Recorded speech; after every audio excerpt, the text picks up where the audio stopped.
welcome to another healing journey. Remember, we're on this learning journey, and I'm going to tell you, this is a hot June day. I think here in Florida, we reached 106 degrees with the heat index. And when you think about that, we have fans, we have air. I want you to think about your loved ones that are incarcerated. A lot of those facilities do not have air conditioning. And I'm talking about my son doesn't have air conditioning. So my heart goes out to him. When I go out to the prison to minister, they don't have air conditioning in the cell blocks, but they have it in the common areas. So I want you to think about that, what they're going through as well.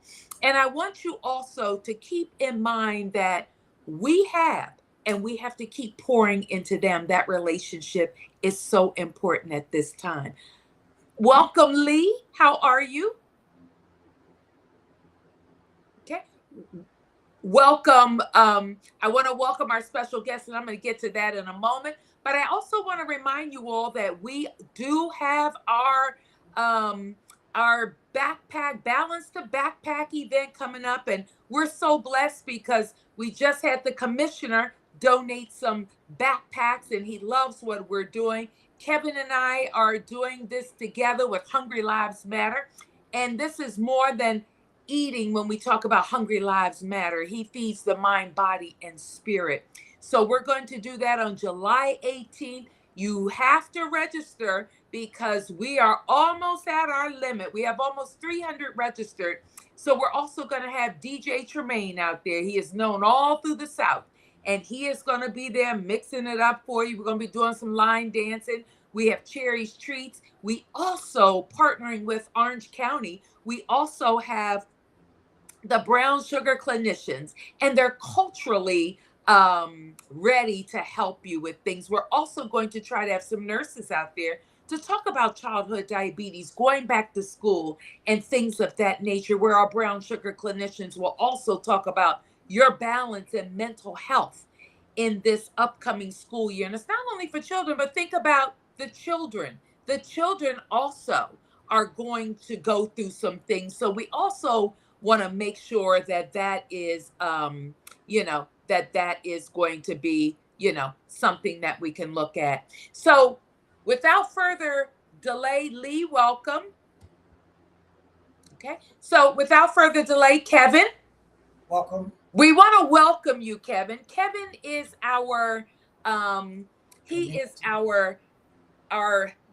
say, community liaison. Everywhere I look, there is Kevin. He's the executive director and founder of Hungry Lives Matter. Kevin is a sought after speaker. I was at an event last weekend at the Baba event. Kevin was supposed to be on the lineup, but he couldn't be there. Kevin speaks all over, and Kevin has done a lot. There is life on the outside. Kevin was on before and told you about his time that he spent being incarcerated, and it is something to see him now. He's also into the construction business, and Kevin is doing his thing. Kevin, welcome. We're so glad to have you with us. We love partnering with you. We love your spirit. We love the force that you are in the community, how you are helping people. And it is so awesome to see you, Kevin, be with us. And we're excited to partner with you in any way that we can, because you are just dynamic, and we like that about you. We love your spirit, Kevin. Thank you. Thank you so much. It's Yes. a blessing to be able to be in the position that I'm in right about now, because God has given me so much grace and so much grace to be where I'm at right now. And I just thank Him. And I thank you, Lynn, just for allowing me to give me the opportunity to partner with our lessons learned as well, because you have really, really helped put a fire up under me to and keep me motivated right when I want to throw in the towel. But here comes Miss Lynn, and she helped me to stay focused to keep pushing this agenda. Thank you so much. I appreciate it. Thank you. Thank you. You're very welcome, Kevin. Thank you. Yes. Lee, can you hear us? Okay. We can't hear you. Okay, you can hear us. So go ahead, Kevin. Tonight you wanted to talk about emotional intelligence. And Kevin, if you don't mind, I just want to do a little mental health piece on emotional intelligence. Go To ahead. start you off, emotional intelligence is the ability to recognize, understand, manage, and effectively express your own emotions while also recognizing and responding appropriately to the emotions of others. It's unlike your IQ. Intelligence can be strengthened throughout your life with intentional practice. So take it away. Take it away, Kevin. Well, for me, emotional intelligence was something that I never had because, I come from the street life, prison life. And when you come from that type of lifestyle, everything is almost a quick, fast, and quick answer, quick action. You don't have the chance to process nothing because you can be in a life or death situation. So for me, I never knew what emotional intelligence it was, and I'm still at that place where I'm still trying to develop emotional intelligence because this is something that has to be practiced. Mhm. And because at a spur of the moment you can feel disrespected, and if you don't learn the 3 second rule, will react to that situation at the spur of a moment. So because with emotional intelligence, you have to have empathy.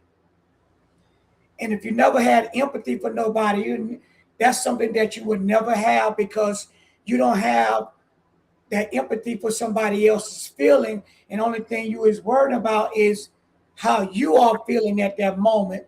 And if you come from a stressful environment, you're going to have a hard time trying to process a disrespected moment. And so I've been doing a lot of reading on this all day long.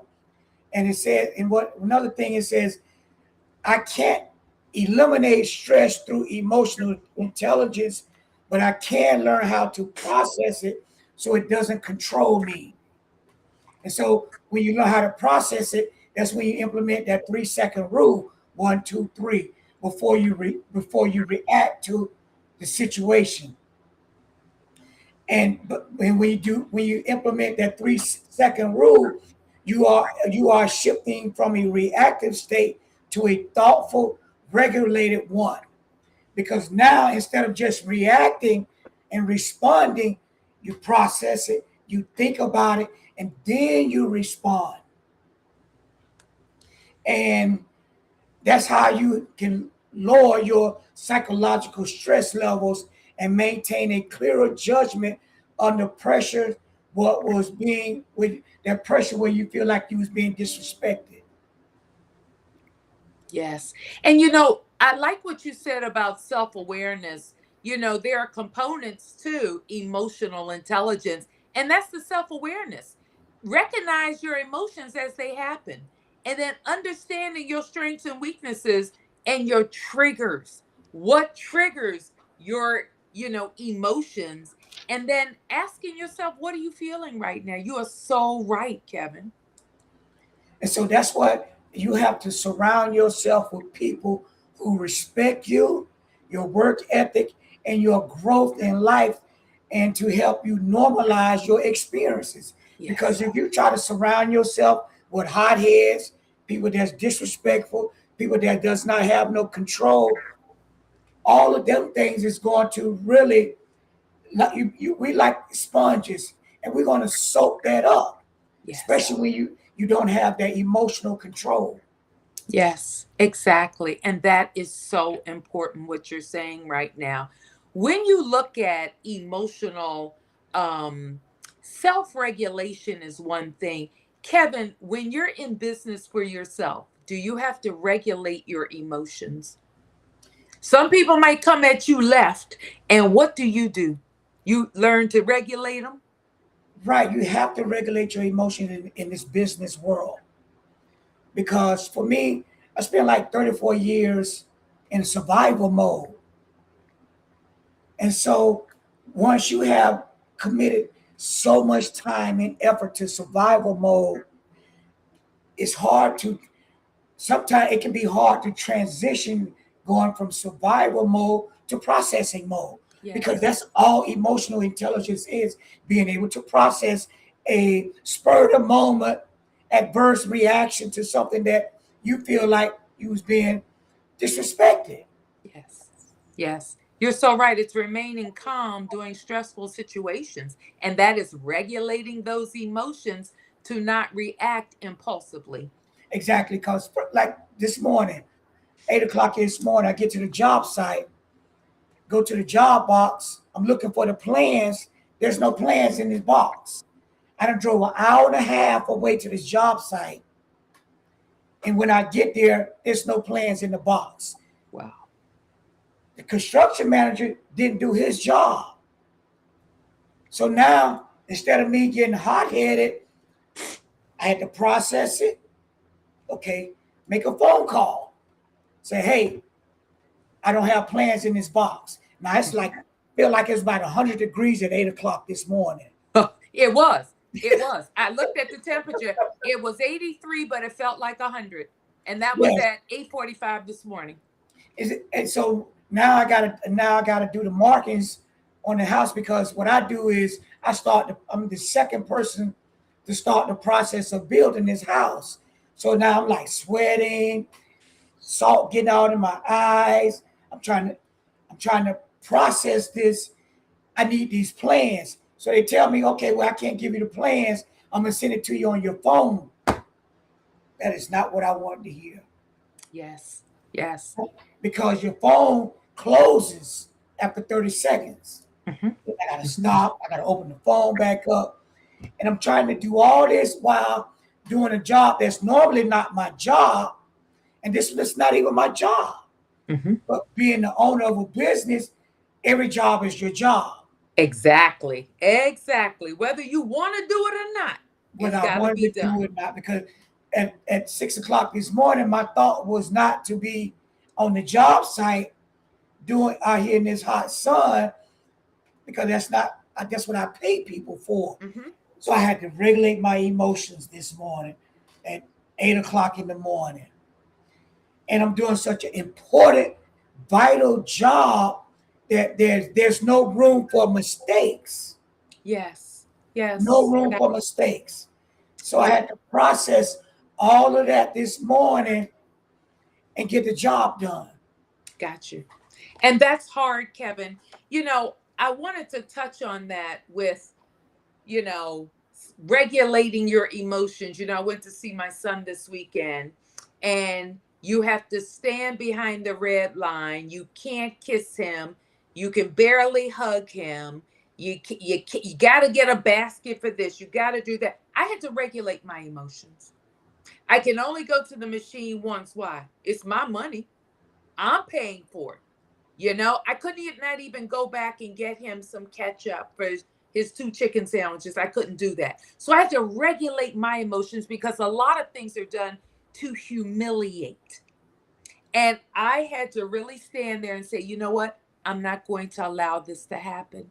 So you're so right with, you gotta take a moment and breathe. You've got to pause and breathe, because your emotions can be all over the place.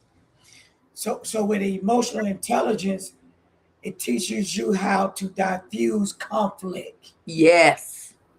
And so with your conflict was, you got to go through this body scan, Woof. humiliated. You got to stand in line sometimes a whole hour, hour and Yep. a half, Yep. Yep.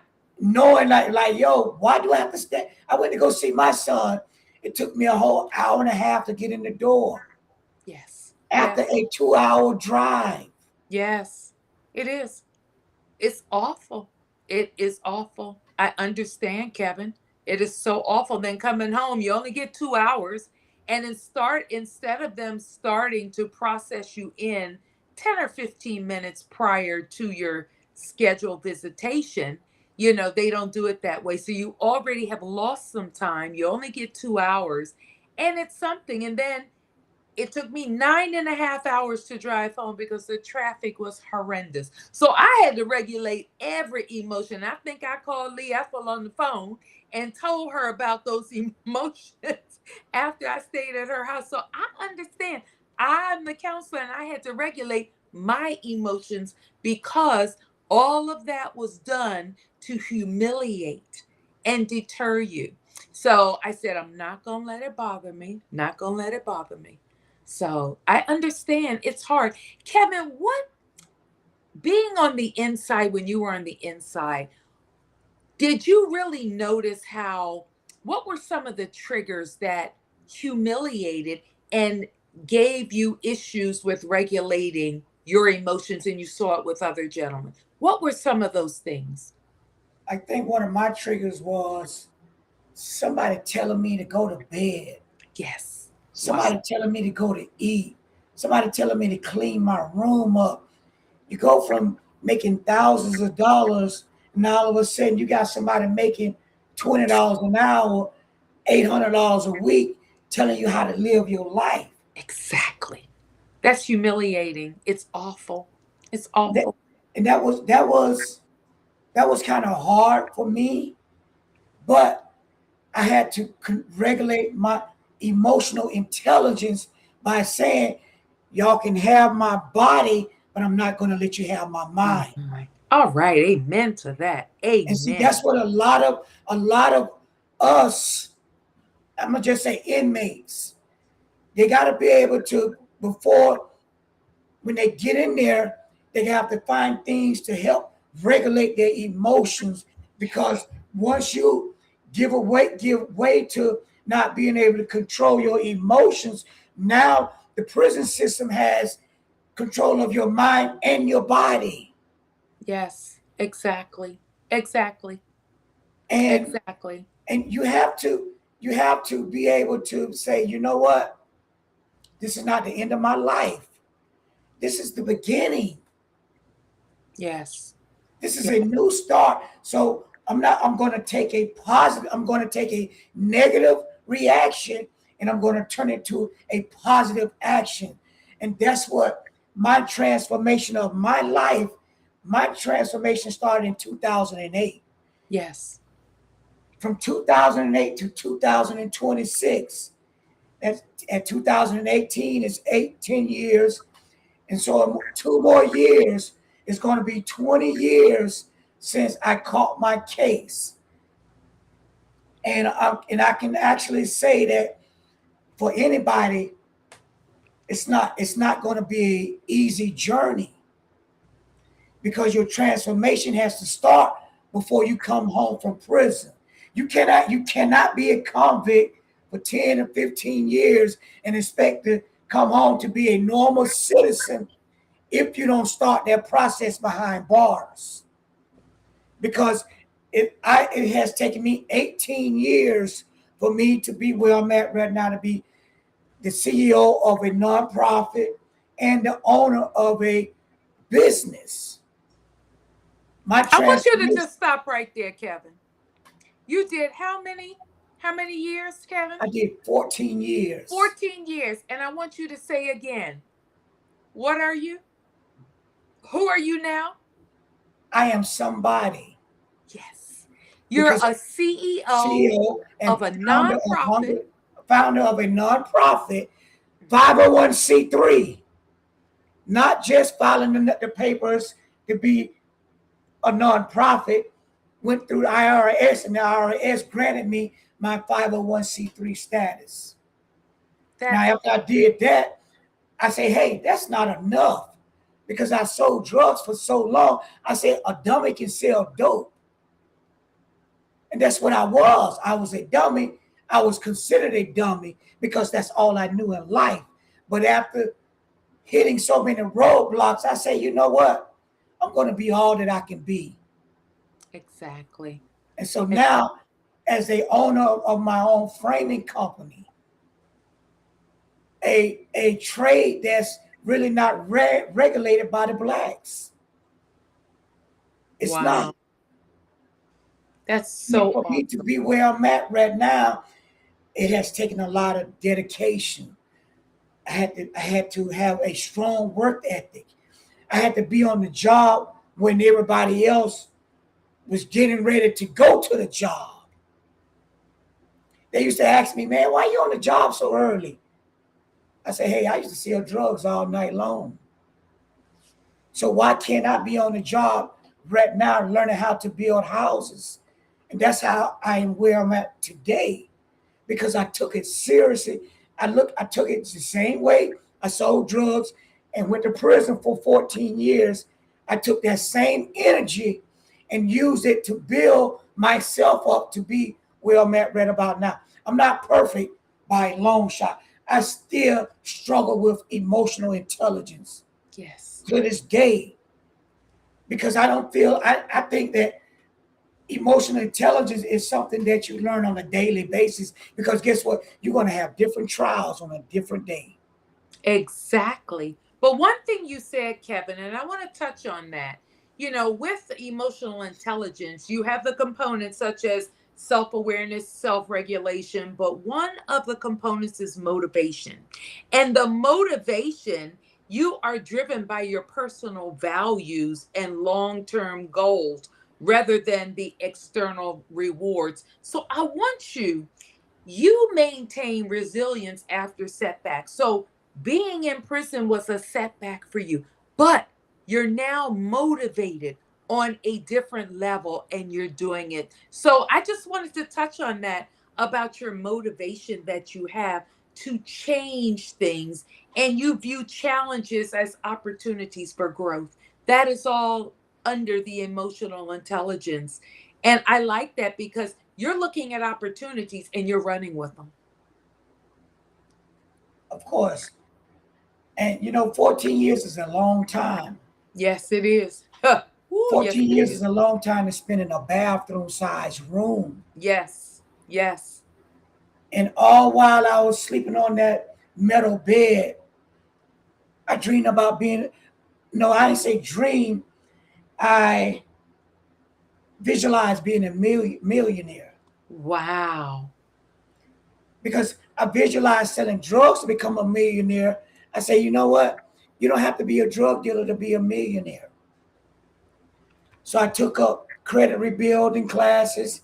I took up CDL classes. I took up electrical classes. I learned how to be. I learned how to do Microsoft Excel, PowerPoint. All those years, I didn't really understand that I was just keeping busy, not knowing that I was accumulating That is awesome. tools of success. Yes, exactly. That's what Exactly. that was. And I can say I didn't feel like I was in prison. I felt like I was in college, because I didn't look at the guards and look at them like they was telling me what to do. I looked at them as like, hey, these people is helping me. Mm-hmm. Mm-hmm. Mm-hmm. They're helping me to be a better person, because if you have if you have to have somebody tell you to get up in the morning to go to eat, that's degrading. Mm-hmm. So an individual that gets out of prison and goes back, that's where they want to be at. Yes. And if an individual is in there and they're not changing how they view life, that's where they want to be at. They have allowed the system to conquer them, Exactly. Exactly. because everybody has a chance to change. Yes. And my son can call me at any time. Hey, Dad, won't you send me a book on self-help and self-regulation? And I'm quite sure the prison system is not going to turn away a self-regulation book to an inmate. That inmate don't want that book. Exactly. That Exactly. inmate wants mommy and daddy to take care of them. I'm battling this right now with my own son. I won't even answer his phone call, because you know Mm-hmm. why? Because you keep going into the box. Every time I turn around, you're going to lock up. Mm-hmm. Mm-hmm. He's down to 7 years to go. And if I keep sending him money, and if I keep answering his phone every time he calls, guess what I'm doing? I'm enabling him. Yes. Well, I'm on some tough love right about now. Because Yes. if I don't be tough on him now, the streets, the prison system is going to keep eating him up. They Exactly. want him to stay in there. Mm-hmm. Mm-hmm. They want that revolving door. It's a Yeah, business. It's it a is. business for the United States government Wow. to You know, lock us up. that is so true. There are so many ways that they are known by a number and not their true identity. So, what you said was so true. You have to protect the mind, you have to use the emotional intelligence, Kevin, as you said, because if you don't protect that mind right there, you'll react. You won't pause before responding. You can't identify your emotions. There's so much that goes on. So it's so important, to have emotional intelligence.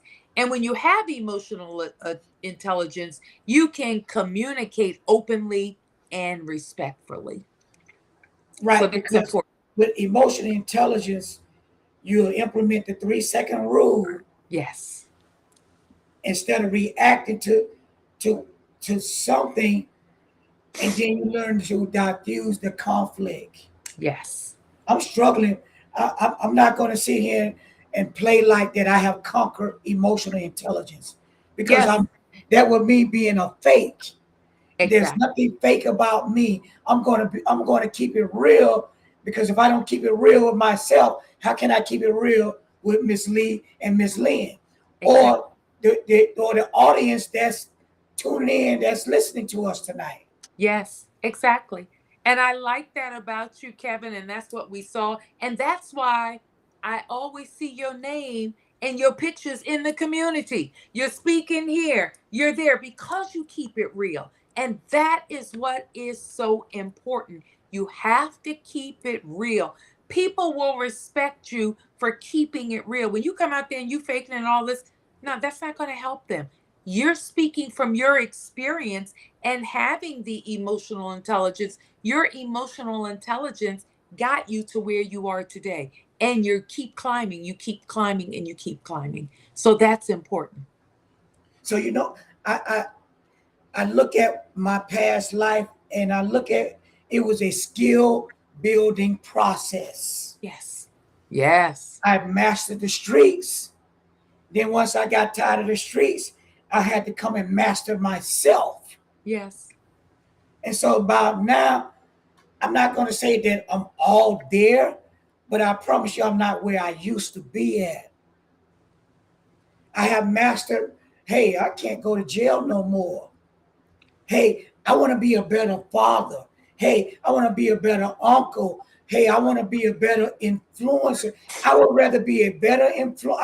Rather have influence than power Yes. Yes. or riches, because influence, a better influence, you leave a legacy behind. Mm-hmm. Mm-hmm. Mm-hmm. That's so true. That is so true, Kevin. You do. You leave that legacy behind, and that is so true. So, Kevin, as we talk about your journey and you learning emotional intelligence, when did you actually learn it? Was it back in 2008? Was that a turning point? No, no. Okay. I just started learning emotional intelligence probably about a year ago. Okay. Okay. Thank you. Thank you for being real. Thank you for being real. A year ago, you learned emotional intelligence. And when you learn emotional intelligence, you have healthier relationships, better communication, greater resilience during stress, and improved leadership. Have you seen those things happen since you've had emotional intelligence? Of course, because now when everybody sees me, because I used to be, I'm not going to say that I was such a bad person. I was a I was a bad person to myself, Yes. Yes. because at the end of the day we all have choices. So now when people look at me, they see a total different person. All I hear is, man, all I hear is good things about you. And that's how, if you want to be successful, success is somebody saying good things about you. Yes. Because money comes and go. Yes. Money, I done went through millions of dollars. I done thrown away so much. But real success is controlling yourself. That's true. That is. And have you had, with emotional intelligence, have you had increased job satisfaction and performance? Of course. Okay, got you. Because with emotional intelligence, you get to go inside of a room where you can probably be you can look around and say, hey, how did I get in here? Mm-hmm. Mm-hmm. How did I get to be voted the top vendor in a building, in a home building company? In Wow. 2023, I was voted the best vendor for a $1 million corporation that's actually funded by Warren Buffett. Wow. That's excellent. Pat yourself on the back.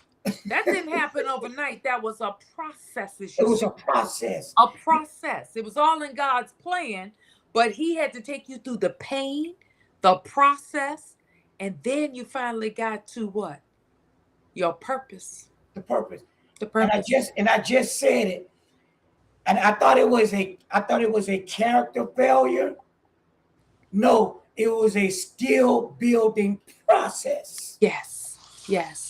That Because is at the so. end of the day, if I learn how to dodge the police, if I learn how to count, I learn how to measure, I learn how to drive in my rearview mirror, Uh-huh. I learn how to lie, I learn how to steal, I learn how to cheat.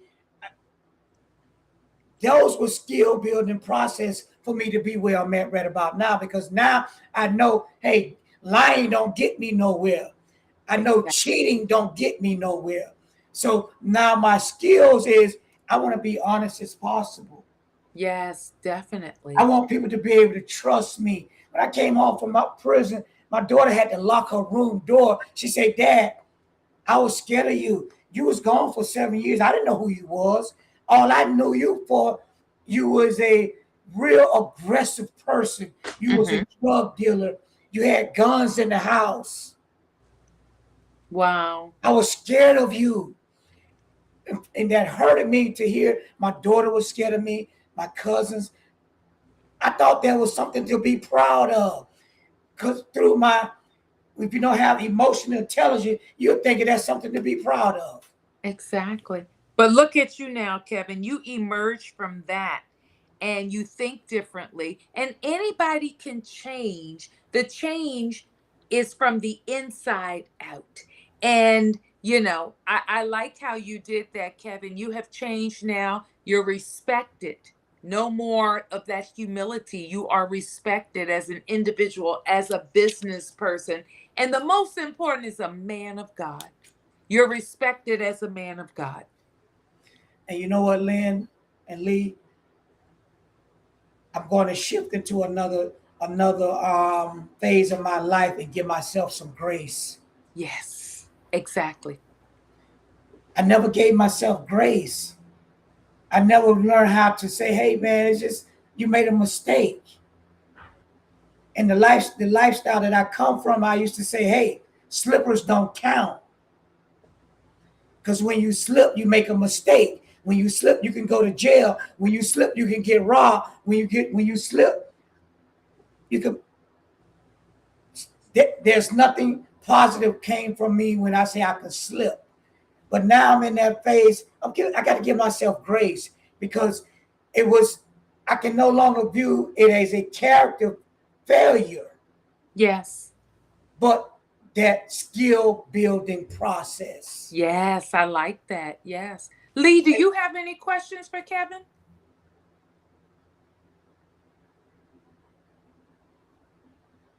Oh, we can't hear you. We Okay. can't hear you. All right. We can't hear her at all. So go ahead, Kevin. I'm sorry. I'll just ask the questions that I think that she would ask. Okay. There you go. She said, yes, please do. So anyway, Kevin, when you're in, we're all a product in God's hands. He's the potter, we're the clay. So God is making and molding us every day. And do you feel his hand upon your life? Yes, because before I came home, I wanted to come home and hurt some people. Hmm. The people that I felt wronged me while I was in prison. People that I felt that, hey, you should have did a lot better. That you should have sent me more money. I did this for you. I did this for you. Yes. And guess what? God changed my mindset the last year in prison. Because at one point I said, hey, when I leave here, I'm coming right back to do 25 more years, or they're going to give me the electric chair. Wow. And not knowing that you cannot speak those types of words in the atmosphere because the devil will grab that and hold on to it. And he will Exactly. use that as a tool to get you back to that place that you let some words come out of your mouth. So my process started a year before I came home because I was a bad person to myself.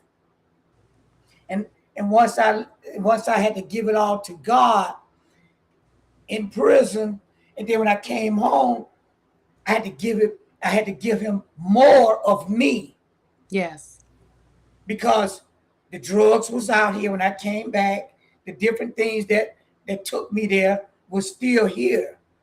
But Exactly. once you give it to God, he'll wipe that taste out of your mouth. Exactly. He'll wipe that lust out of your spirit. And that's what he did for me. That lust for that million, to be that millionaire selling drugs, he took that away from me. Yes. Exactly. Exactly. Well, Kevin, I'm so glad that your life has changed. I'm so glad that God still has his hand on your life. I'm so glad that you give back to others because who best not to, if you really look at it, people respect you if you've walked a mile in their shoes and you've walked more than a mile in their shoes. So I like where God has taken you, what he has done in your life. And, I think every day people should wake up. What am I feeling? What am I feeling right now and why? And get in touch with your emotions because it's going to help you, in your responses and in your daily, communication. Why am I feeling this way? What is the trigger? What can I do about it? And it is responding with emotional intelligence. So I like that. What advice would you give a loved one who has, you know, loved ones on the inside who are just as impacted? I hate to call them inmates or I like to say justice impacted. What would you give them? What type of advice would you give them? I would say give them some grace Yes. because at the end of the day, don't nobody wake up and say, hey, I want to go and spend 20 years in prison. Oh, no, not at all. Or better yet, 1 year or 5 years in prison. You have to really look at the environment because sometimes a negative environment will send your child to prison. Yes. You have to I look at myself and I say, well, where did I go wrong at?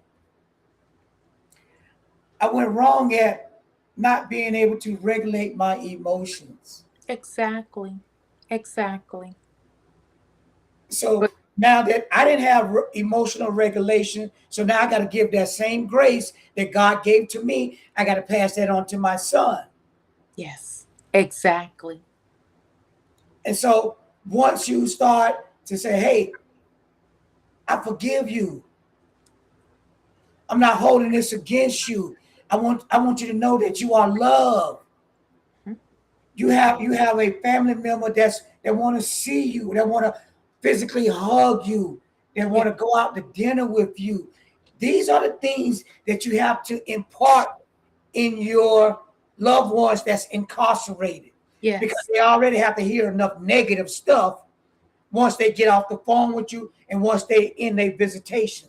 Yes, exactly. It's so true, Kevin. There's so much that they go through, and no one knows until you can sit there and talk with them. You hear it, you see it.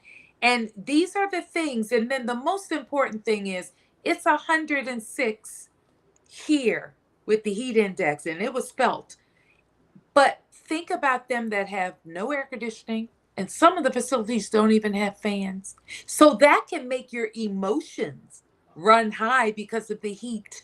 So they have no way to cool off. So I want people to really think about that. And Kevin, I just enjoyed your talking about emotional intelligence, and I invite everybody to come out to the Callahan Center on July 18th. They can meet us personally out there. It's going to be food, music, fun.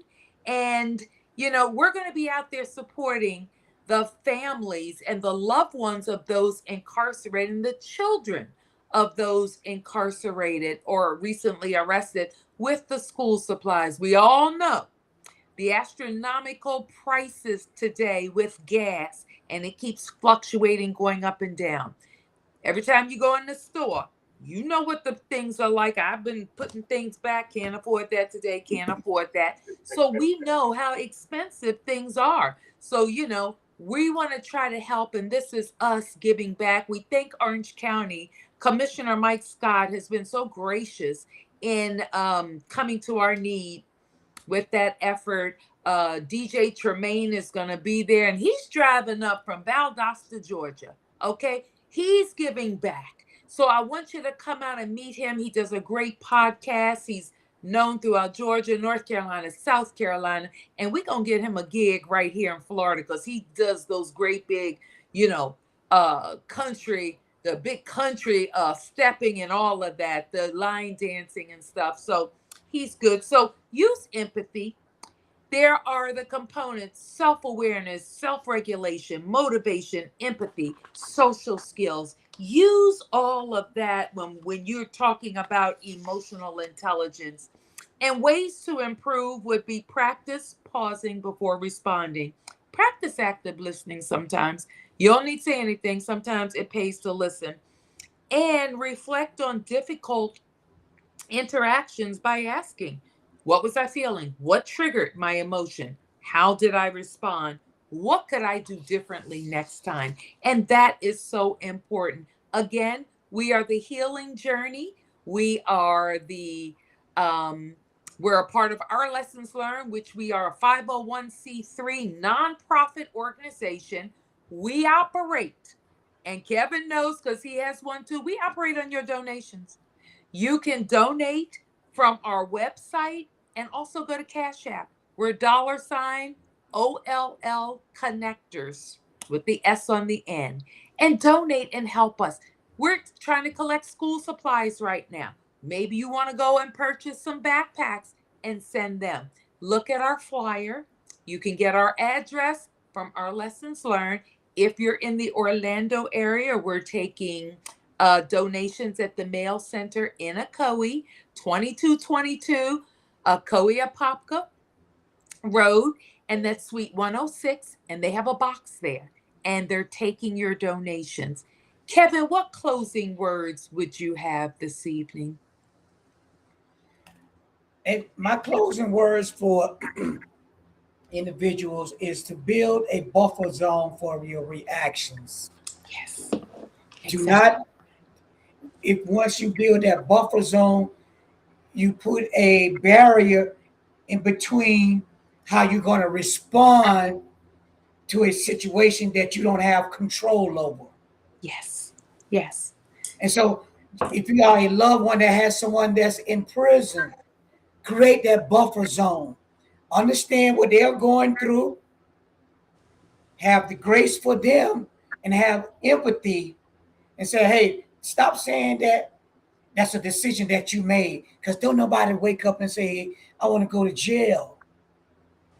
Because they didn't learn emotional intelligence. That's what sent them to prison. yes, They didn't exactly, have emotional control. exactly.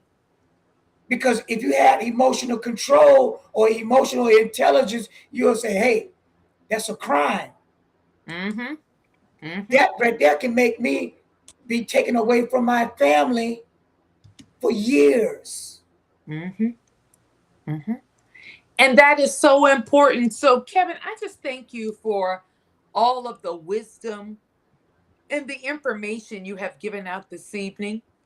And remember, we are here to inform, educate, advocate, and support you on this journey. I'm on here with you. I got 12 more months and I'm on this journey. Stay with us. We're going to stay with you. Until we see you again, peace, be still. Kevin, we thank you this Yeah. evening, and we will be out there July 18th. It's coming before we know it. And we thank our sponsors. We thank our people that are helping us right now. Come out, get some mental health, get some good food because Kevin's gonna be cooking and his food is good. So come out with us and enjoy that day and get a chance to meet us.